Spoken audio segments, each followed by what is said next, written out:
भैया और हमका लागत कुछ आदमी होली की तैयारी 5-6 महीना पहले करे लागत। दारू वाले आदमी दारू स्टॉक कर ले, फाग वाले फाग तैयारी करे लागत। वो तीजा साल की जो मतलब तैयारी करते कह के साथ होली खेले, कह के साथ नहीं खेले। यहाँ का हमारे गाँव में छिनारा भौजी है, वो हमसे साल भर इंतजार करते हैं इनके साथ होली खेला। जब होली के दिन आओ भैया तो उनका तेरे द्वारे फाग रहा है, तो उनका छोटक्का लड़का होगा, काला चाचा हो, चाचा हम कन कहा है काला तुम हमारे अम्मा तुमका बुलाने घर में। हाँ कहते हैं हम, अच्छा हम कहें जा हम जैसे दुआरे गए उनके यहाँ, तो हम कहा ना भौजी होली खेल जाए, मिल जाए गले वाले। काला कि नहीं भीतर आओ भीतर। हाँ हम कहा है यहाँ मिलो, यहाँ खेला जाए बाहर। काला कि नहीं तुमका बैल के खाओगे गुजिया खाओगे। हाँ हम साले चकरा गए कि बैल खाओगे गुजिया कैसी होती है।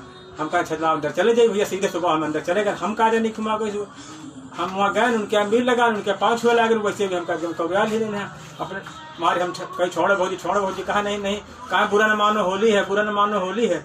मारे हमारा नारा वारा से पूरा सारा टूट डाली नहीं करके। हाँ अरे हम कहें गुजिया पापड़ कुछ खवाओ का ले, गुजिया पापड़ नहीं पहले होली खेलो। हाँ होली खेलत भैया हम गुस्सा आ गए, हम चले आए घरे। होली मतलब थोड़ा को कपड़ा चीरो को, कपड़ा फाड़ो को, गले लगा हाथ लगाओ। हाँ अरे होली मतलब आदमी गले मिलो, सिंदूर रंग लगाओ, फाग सुनो, सब लोग आपस मिलो, हैप्पी होली।